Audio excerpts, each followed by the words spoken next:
Hello friends, welcome to my channel. இன்னைக்கு நாம காரைக்குடியில் இயங்கிட்டு வர சிஎஸ்ஐஆர், அதாவது சென்ட்ரல் எலக்ட்ரோ கெமிக்கல் ரிசர்ச் இன்ஸ்டிடியூட்லேருந்து வெளிவந்திருக்க வேலைவாய்ப்புக்கான நோட்டிஃபிகேஷனை பற்றி நம்ம டீட்டெயில்டாக பார்ப்போம். அதுக்கு முன்னாடி நம்ம சேனலை சப்ஸ்கிரைப் பண்ணிக்கோங்க, மறக்காமல் பெல் பட்டனையும் ஆன் பண்ணி வச்சுக்கோங்க. இந்த வீடியோக்கு லைக் பண்ணி உங்கள் ஃப்ரெண்ட்ஸ் எல்லாருக்கும் ஷேர் பண்ணுங்கள். அக்டோபர் 23, 2024 அன்னைக்கு நமக்கு சிஎஸ்ஐஆர், அதாவது சென்ட்ரல் எலக்ட்ரோ கெமிக்கல் ரிசர்ச் இன்ஸ்டிடியூட்லேருந்து நமக்கு வேலைவாய்ப்புக்கான நோட்டிஃபிகேஷன் வந்து ரிலீஸ் பண்ணியிருந்தாங்க. இந்த வேலைக்கு அப்ளை பண்ணுறதுக்கான கடைசி தேதி வந்து டிசம்பர் 6, 2024 வரைக்கும் நீங்கள் ஆன்லைனில் அப்ளை பண்ண முடியும். அதுக்கடுத்து நீங்கள் அந்த ஆன்லைனில் அப்ளை பண்ண அப்ளிகேஷனோட டாக்குமெண்ட் எல்லாம் இணைச்சு நீங்கள் ஹார்ட் காப்பி வந்து டிசம்பர் 18, 2024 நீங்கள் அனுப்புகிற மாதிரி இருக்கும். இப்போ வந்து என்னென்ன வேலைவாய்ப்புக்கு எவ்வளோ வேகன்சி இருக்குன்னு நம்ம பார்ப்போம். டெக்னிக்கல் அசிஸ்டன்ட், டெக்னீஷியன், இப்படி வந்து 2 வகையான வேலைவாய்ப்பு வந்து நமக்கு அறிவிச்சிருக்காங்க. இதில் பார்த்தீங்கன்னா டெக்னிக்கல் அசிஸ்டண்ட்டுக்கு வந்து 9 வேகன்சி அவைலபிளாக இருக்குது.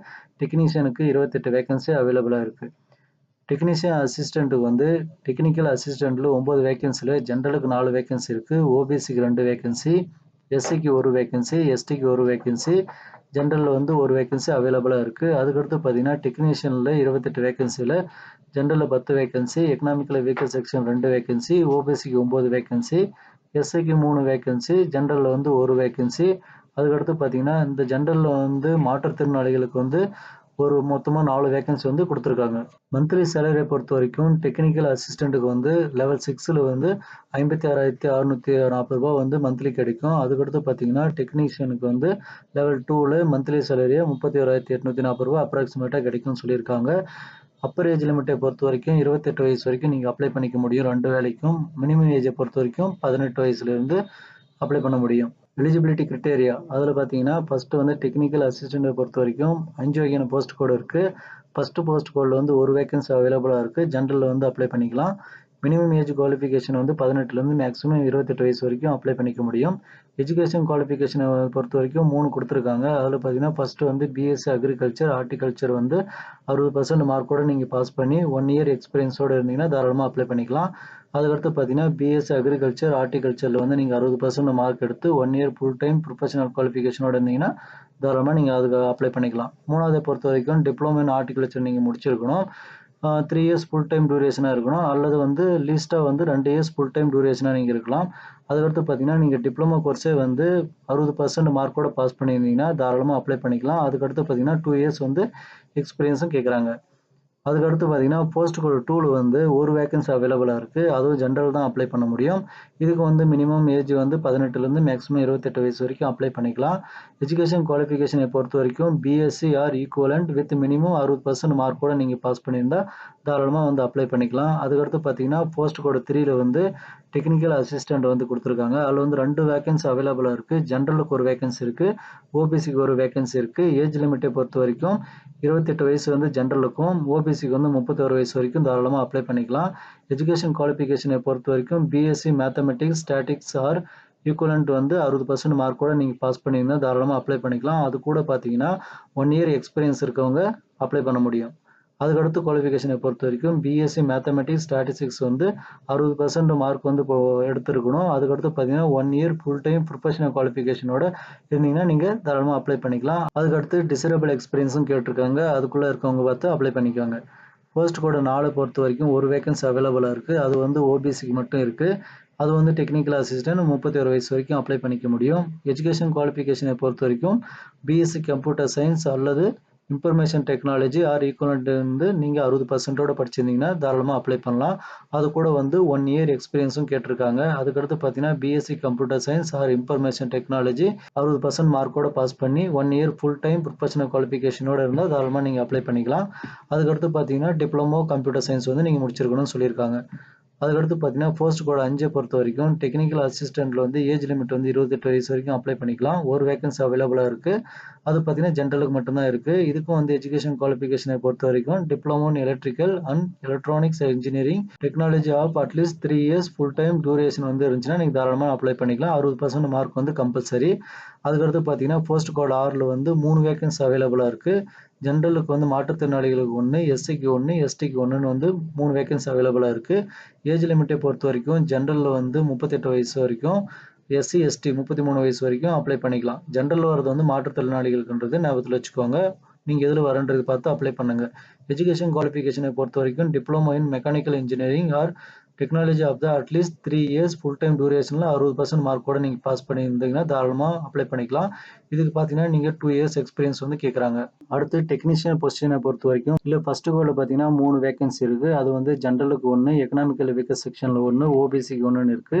அதுக்கடுத்து பார்த்தீங்கன்னா ஃபர்ஸ்ட் கோட் 2ல வந்து 2 வேகன்சி அவைலபிளா இருக்கு. ஓபிசிக்கு 1, எஸ்சிக்கு 1. அதுக்கடுத்து பார்த்தீங்கன்னா ஃபர்ஸ்ட் கோட் 3ல வந்து 2 வேகன்சி அவைலபிளா இருக்கு. ஓபிசிக்கு 1, எஸ்சிக்கு 1. அதுக்கடுத்து பார்த்தீங்கன்னா ஃபர்ஸ்ட் கோட் 4ல வந்து 2 வேகன்சி அவைலபிளா இருக்கு. ஜெனரலுக்கு 1, ஓபிசிக்கு 1. அதுக்கடுத்து பார்த்தீங்கன்னா 5வதா 2 போஸ்டிங் அவைலபிளா இருக்கு. ஜெனரலுக்கு 1, ஓபிசியில் வந்து 1 வேகன்சி அவைலபிளா இருக்கு. அதுக்கடுத்து பார்த்தீங்கன்னா 6 போஸ்ட் கோட் 6ல வந்து 1 வேகன்சி அவைலபிளா இருக்கு. ஓபிசிக்கு மட்டும் இருக்கு. 7ல வந்து 1 வேகன்சி அவைலபிளா இருக்கு. ஜெனரலுக்கு மட்டும் இருக்கு. அதுக்கடுத்து பார்த்தீங்கன்னா 8ல வந்து 1 போஸ்டிங் அவைலபிளா இருக்கு. ஓபிசிக்கு மட்டும் இருக்கு. அதுக்கடுத்து பார்த்தீங்கன்னா 9வதுல வந்து 1 வேகன்சி அவைலபிளா இருக்கு. ஓபிசிக்கு மட்டும் இருக்கு. 10வதை பொறுத்த வரைக்கும் 2 வேகன்சி அவைலபிளா இருக்கு. ஜெனரலுக்கு 1, எஸ்சிக்கு 1ன்னு இருக்கு. அதுக்கடுத்து பார்த்தீங்கன்னா 11வதுல வந்து 1 வேகன்சி அவைலபிளா இருக்கு. அது ஜெனரலுக்கு இருக்கு. 12வதுல வந்து 1 வேகன்சி அவைலபிளா இருக்கு. அதுவும் ஜெனரலுக்கு இருக்கு. அதுக்கடுத்து பார்த்தீங்கன்னா 13வதுல 4 போஸ்டிங் அவைலபிளா இருக்கு. அதுல ஜெனரலுக்கு 1, எக்கனாமிக்கல் வீக்கர் செக்ஷன்ல 1, ஓபிசிக்கு 1, ஜெனரல் வந்து மாற்றுத்திறனாளிகளுக்கு 1ன்னு மொத்தமா 4 வேகன்சி அவைலபிளா இருக்கு. அதுக்கடுத்து பார்த்தீங்கன்னா 14வதுல 1 போஸ்டிங் அவைலபிளா இருக்கு. ஜெனரலுக்கு தான் இருக்கு. அதுக்கடுத்து பார்த்தீங்கன்னா 15வதுல 1 வேகன்சி அவைலபிளா இருக்கு. ஜெனரலுக்கு தான் இருக்கு. 16வதுல 1 வேகன்சி இருக்கு. அதுவும் ஜெனரலுக்கு தான் இருக்கு. அதுக்கடுத்து பார்த்தீங்கன்னா லாஸ்டா வந்து 2 வேகன்சி அவைலபிளா இருக்கு. அதுல வந்து ஜெனரல்ல வந்து மாற்றுத்திறனாளிகளுக்கு 2 வேகன்சி இருக்கு. அதுவும் வந்து ஒரு குறிப்பிட்ட பிரிவு வந்து பிரிச்சு குடுத்துருப்பாங்க. அது என்னன்னு பார்த்து நீங்க அப்ளை பண்ணிக்கோங்க.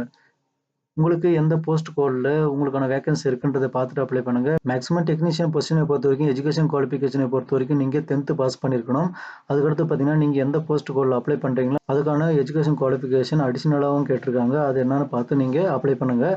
உங்களுக்கான வேகன்சி வந்து எந்த போஸ்ட் கோட்ல இருக்கு அப்படின்றத பார்த்துட்டும் அப்ளை பண்ணுங்க. ஒருவேளை நீங்க உங்களுக்கு வேகன்சி இல்லாததுல நீங்க அப்ளை பண்ணீங்கன்னா நீங்க வந்து ஜெனரல் காம்படிஷன்ல வருவீங்க.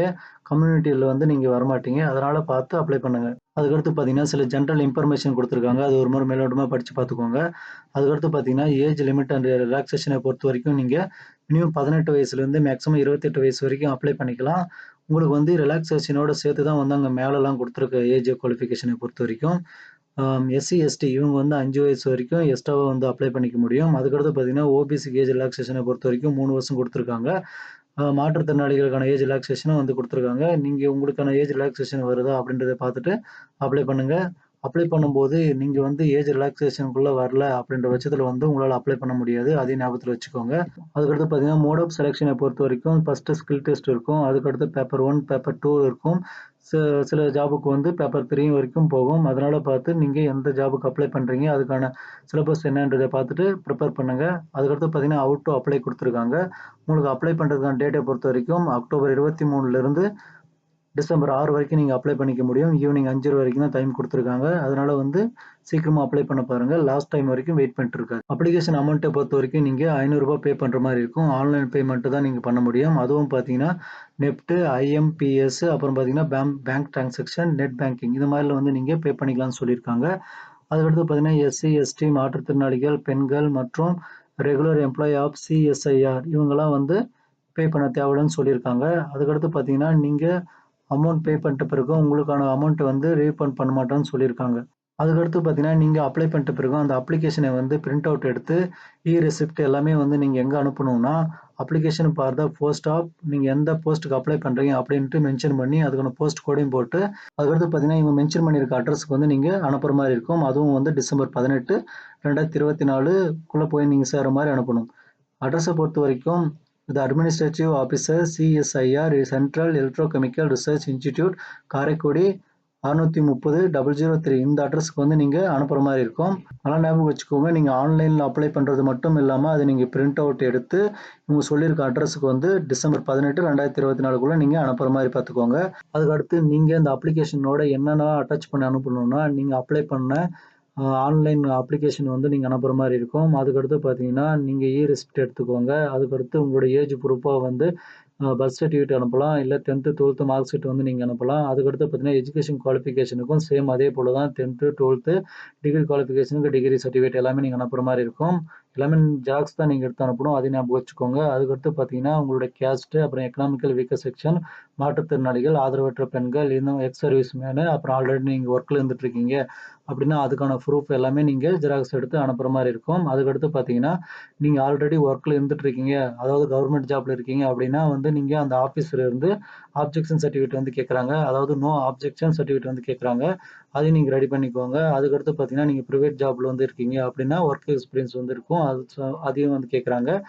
அதுக்கடுத்து பார்த்தீங்கன்னா, நீங்க என்னென்ன டாக்குமெண்ட்லாம் கிளைம் பண்றீங்களோ, அது எல்லாமே வந்து நீங்க ஜெராக்ஸ் எடுத்து செல்ஃப் அட்டாச் பண்ணி, இந்த அப்ளிகேஷனோட அவங்க மென்ஷன் பண்ணியிருக்க அட்ரஸ்க்கு வந்து டிசம்பர் 18, 2024க்குள்ள போய் சேர்ற மாரி நீங்க அனுப்பணும். அதுக்கு பிறகு போற அப்ளிகேஷன வந்து அவங்க கன்சிடர் பண்ண மாட்டாங்க. அதனால பார்த்து அப்ளை பண்ணுங்க. அதுக்கடுத்து பார்த்தீங்கன்னா, எக்ஸாம் பேட்டர்ன் சிலபஸ பொறுத்தவரைக்கும் டெக்னிக்கல் அசிஸ்டன்ட்க்கு வந்து ஃபர்ஸ்ட் ஸ்டேஜ் வந்து ஸ்கில் டெஸ்ட் வந்து இருக்கும். செகண்ட் ஸ்டேஜ பொறுத்தவரைக்கும் காம்படிட்டிவ் ரிட்டன் எக்ஸாமினேஷன் வந்து இருக்கும். அது வந்து ஓஎம்ஆர் பேஸ் பண்ணியிருக்கலாம் அல்லது கம்ப்யூட்டர் பேஸ் பண்ணியும் இருக்கலாம்னு சொல்லியிருக்காங்க. மீடியம் ஆஃப் குவாலிஃபிகேஷன பொறுத்தவரைக்கும் உங்களுக்கு வந்து ஹிந்தி ஆர் இங்கிலீஷ்ல தான் வந்து எக்ஸாம் இருக்கும். உங்களுடைய ஸ்டேட் லாங்குவேஜ்ல இருக்காதுன்றத மென்ஷன் பண்ணியிருக்காங்க. அதுக்கடுத்து பார்த்தீங்கன்னா, ஸ்டாண்டர்ட் ஆஃப் எக்ஸாமை பொறுத்தவரைக்கும் டிப்ளமோ, கிராஜுவேஷன் லெவல்ல வந்து இருக்குன்னு சொல்லியிருக்காங்க. நம்பர் ஆஃப் கொஸ்டினை பொறுத்தவரைக்கும் 200 வந்து இருக்கும். உங்களுக்கான டோட்டல் ஹவர் வந்து 3 மணி நேரம் அந்த எக்ஸாம் வந்து நடக்கும். அதுக்கடுத்து பார்த்தீங்கன்னா, பேப்பர் 1ல வந்து டைம் அலாட்டட் வந்து 1 ஹவர் வந்து பண்ணியிருக்காங்க. அதில பார்த்தீங்கன்னா, மென்டல் அபிலிட்டி டெஸ்ட் வந்து இருக்கும். 50 கொஸ்டின் வந்து கேட்கறாங்க. மேக்ஸிமம் மார்க் வந்து 100 மார்க் வந்து சொல்லியிருக்காங்க. அடுத்து பேப்பர் 2 பொறுத்தவரைக்கும் உங்களுக்கு 30 நிமிஷம் வந்து டைம் குடுக்குறாங்க. அதில ஜெனரல் அவேர்னஸ்க்கு 25 கொஸ்டின், இங்கிலீஷ் லாங்குவேஜ்க்கு 25 கொஸ்டின்னு மொத்தம் இதுக்கும் வந்து நெகட்டிவ் மார்க் இருக்குன்றத மென்ஷன் பண்ணியிருக்காங்க. அதுக்கடுத்து பார்த்தீங்கன்னா, பேப்பர் 3ல வந்து உங்களுக்கு 90 நிமிஷம் வந்து குடுப்பாங்க. அதில பார்த்தீங்கன்னா, உங்களுக்கு சப்ஜெக்ட் வந்து என்ன இருக்குன்னா, கன்சர்ன் சப்ஜெக்ட் வந்து இருக்கும். 100 கொஸ்டின் வந்து கேட்கறாங்க. 300 மார்க்குக்கு வந்து இருக்கும். நெகட்டிவ் மார்க் இருக்குன்றத மென்ஷன் பண்ணியிருக்காங்க. அதுக்கடுத்து பார்த்தீங்கன்னா, டெக்னீஷியன்ல வந்து ஸ்டேஜ் 1 சேம் வந்து அதே போல தான் ஸ்கில் டெஸ்ட் வந்து இருக்கும். ஸ்டேஜ் 2ல வந்து உங்களுக்கு ஓஎம்ஆர் பேஸ்ட் இருக்கும் அல்லது கம்ப்யூட்டர் பேஸ்ட் டெஸ்ட் வந்து இருக்கும். மீடியம் ஆஃப் குவாலிஃபிகேஷனை பொறுத்தவரைக்கும் உங்களுக்கு இங்கிலீஷ் ஆர் ஹிந்தியில தான் வந்து டெஸ்ட் நடக்கும். அதுக்கடுத்து பார்த்தீங்கன்னா, எக்ஸாம் ஸ்டாண்டர்டை பொறுத்தவரைக்கும் எஸ்எஸ்சி, ஐடிஐ, 12த் ஸ்டாண்டர்டை பொறுத்து வந்து இருக்கும். அது மொத்த கொஸ்டின் வந்து உங்களுக்கு 150 இருக்கும். டைமை பொறுத்தவரைக்கும் 2 1/2 மணி நேரம் நீங்க எக்ஸாம் எழுதுற மாரி இருக்கும். பேப்பர் 1 பொறுத்தவரைக்கும் உங்களுக்கு 1 ஹவர் வந்து இருக்கு. அதில வந்து மென்டல் அபிலிட்டி டெஸ்ட் வந்து நடக்கும். 50 கொஸ்டின் 100 மார்க்ன்னு இருக்கும். நெகட்டிவ் மார்க்கும் இல்லன்னு சொல்லியிருக்காங்க. அதுக்கடுத்து பார்த்தீங்கன்னா, பேப்பர் 2ல வந்து 30 நிமிஷம் வந்து உங்களுக்கு குடுப்பாங்க. அதில பார்த்தீங்கன்னா, ஜெனரல் அவேர்னஸ் 25, இங்கிலீஷ் லாங்குவேஜ் 25 மொத்தமா உங்களுக்கு வந்து 75 மார்க்ன்னு குடுக்குறாங்க. இது வந்து உங்களுக்கு நெகட்டிவ் மார்க் இருக்கு. பேப்பர் 3 பொறுத்தவரைக்கும் உங்களுக்கு 1 ஹவர் குடுக்குறாங்க. கன்சர்ன் சப்ஜெக்ட் வந்து இருக்கும். 50 கொஸ்டின் வந்து கேட்கறாங்க. 150 மார்க். நெகட்டிவ் மார்க் இருக்குன்றதையும் சொல்லியிருக்காங்க. நீங்க அப்ளை பண்ணும்போது உங்களுடைய குவாலிஃபிகேஷன் என்னன்றத பார்த்துட்டு அப்ளை பண்ணுங்க. அதுக்கடுத்து பார்த்தீங்கன்னா, போஸ்ட் கோட் கொடுக்கும்போது கரெக்ட்டா மென்ஷன் பண்ணி குடுங்க. உங்களோட கேட்டகரிக்கு வந்து அதாவது கம்யூனிட்டி வைஸா வந்து உங்களுக்கு அங்க வேக்கன்சி இருக்கா அப்படின்றத பார்த்துட்டு அப்ளை பண்ணுங்க. நீங்க அப்படி உங்களுக்கு வேக்கன்சி இல்லாத பட்சத்தில நீங்க அப்ளை பண்ணீங்கன்னா, அங்க ஜெனரல்ல வந்து நீங்க காம்படிஷன் பண்ற மாரி இருக்கும். ஒருவேள அங்க ஜெனரலுக்கு வேக்கன்சி இல்லாம கம்யூனிட்டிக்கு வைஸ் வந்து குடுத்திருந்து உங்களுக்கு அங்க வேக்கன்சி இல்ல அப்படின்ற பட்சத்தில வந்து நீங்க அப்ளை பண்றது அங்க வேஸ்ட் ஆயிடும். அதனால வந்து ஒரு முறை நோட்டிஃபிகேஷன் வந்து டீட்டெயில்டா வெரிஃபிகேஷன் பண்ணிட்டு நீங்க அப்ளை பண்றது நல்லது. ஓகே ஃபிரெண்ட்ஸ், மறக்காம இந்த வேலைக்கு வந்து எல்லாமே அப்ளை பண்ணுங்க. உங்களோட குறிப்பா வந்து உங்களோட குவாலிஃபிகேஷன், ஏஜ் குவாலிஃபிகேஷன் எல்லாமே வந்து கரெக்ட்டா பார்த்துட்டு அப்ளை பண்ணுங்க. இந்த வீடியோக்கு லைக் பண்ணுங்க. உங்க ஃபிரெண்ட்ஸ் எல்லாருக்கும் ஷேர் பண்ணுங்க. மறக்காம சேனல சப்ஸ்கிரைப் பண்ணி பெல் பட்டனையும் ஆன் பண்ணி வச்சுக்கோங்க. அப்பதான் நான் போடுற வீடியோ உங்களுக்கு உடனுக்குடன் நோட்டிஃபிகேஷனா கிடைக்கும். Thank you.